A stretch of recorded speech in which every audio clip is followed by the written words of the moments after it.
സംയുക്ത വാർത്താ സമ്മേളനം ഇന്നലെ പ്ലാൻ ചെയ്തിരുന്നു. വി ഡി സതീശനും KPCC പ്രസിഡന്റും. അത് ഇന്നലെ സംഭവിച്ചത് നമ്മുടെ ACC സെക്രട്ടറി PV മോഹൻ അപകടത്തിൽപ്പെട്ടതുകൊണ്ട് KPCC പ്രസിഡന്റ് അങ്ങോട്ട് പോകേണ്ടി വന്നു. അതുകൊണ്ടാണ്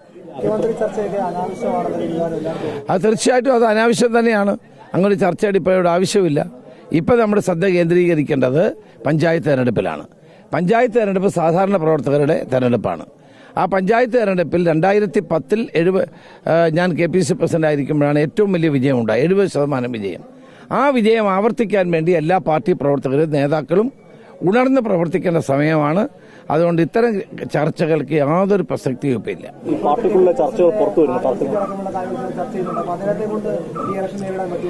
അല്ല, അതൊക്കെ പാർട്ടിക്കുള്ളിൽ ചർച്ച ചെയ്ത് എന്ത് ചെയ്യണമെന്ന് പാർട്ടി ഹൈക്കമാൻഡ് തീരുമാനിക്കും.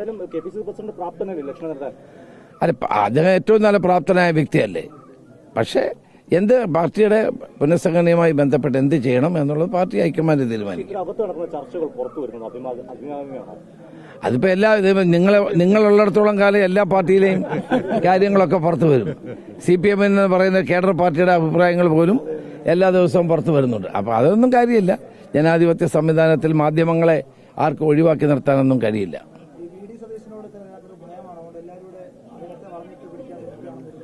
അങ്ങനെയൊന്നുമില്ല. പാർട്ടിയിൽ എല്ലാവരും ഒരുമിച്ചാണ്, യോജിച്ചാണ് പോകുന്നത്.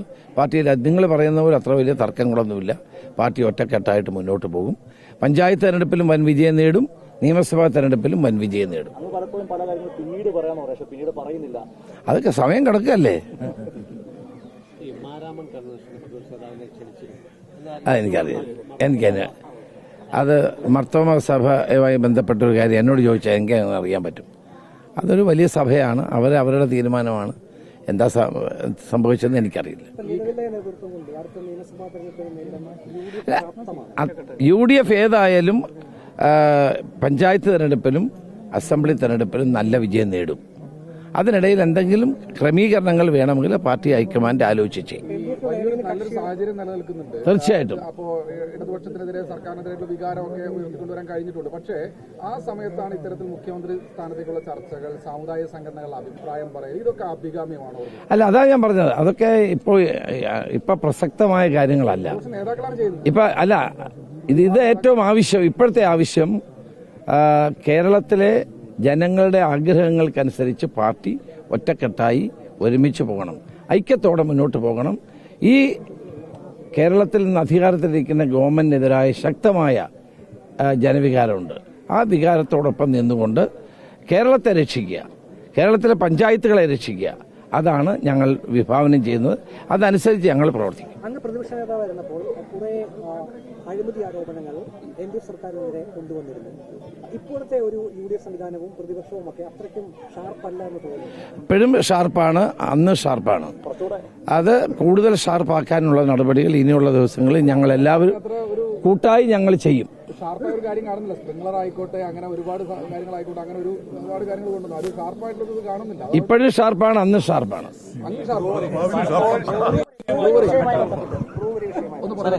ബ്രൂവറിയുമായി ബന്ധപ്പെട്ടതിൽ നിന്ന് കേരള ഗവൺമെന്റിന് പിന്നോക്കം പോകേണ്ടി വരും. ഇത് പിൻവലിക്കുന്ന സമരം വരുന്നത് വരെ ഞങ്ങളുടെ പോരാട്ടം തുടരും.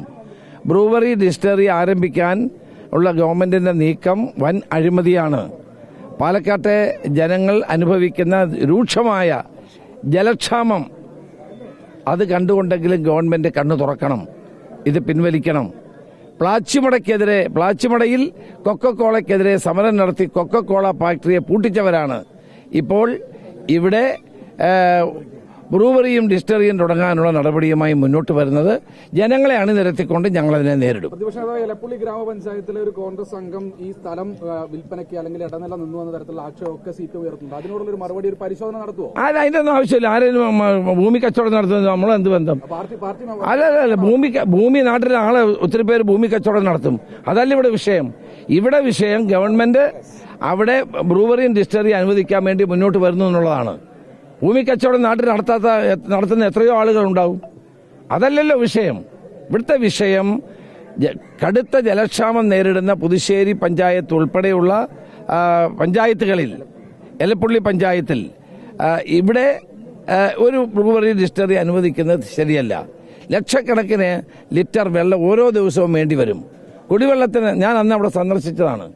അന്ന് ബ്രൂവറി അനുവദിക്കാൻ വേണ്ടി വന്നപ്പോൾ ഞാൻ അവിടെ സന്ദർശിച്ചതാണ്. അവിടുത്തെ ജനങ്ങൾ ഒറ്റക്കെട്ടാണ് ഈ കാര്യത്തിൽ. സ്ത്രീകളടക്കം നൂറുകണക്കിന് ആളുകൾ അന്ന് അവിടെ പങ്കെടുത്തതാണ്. അതുകൊണ്ട് ഇത് അനുവദിക്കാൻ പാടില്ല. ഗവൺമെന്റ് ഉത്തരവ് പിൻവലിക്കണം. ജനതാൽപര്യം ഉയർത്തിപ്പിടിച്ചുകൊണ്ട് ഇത് പിൻവലിച്ച് ഗവൺമെന്റ് മുന്നോട്ട് പോകണമെന്നാണ് എന്റെ അഭിപ്രായം.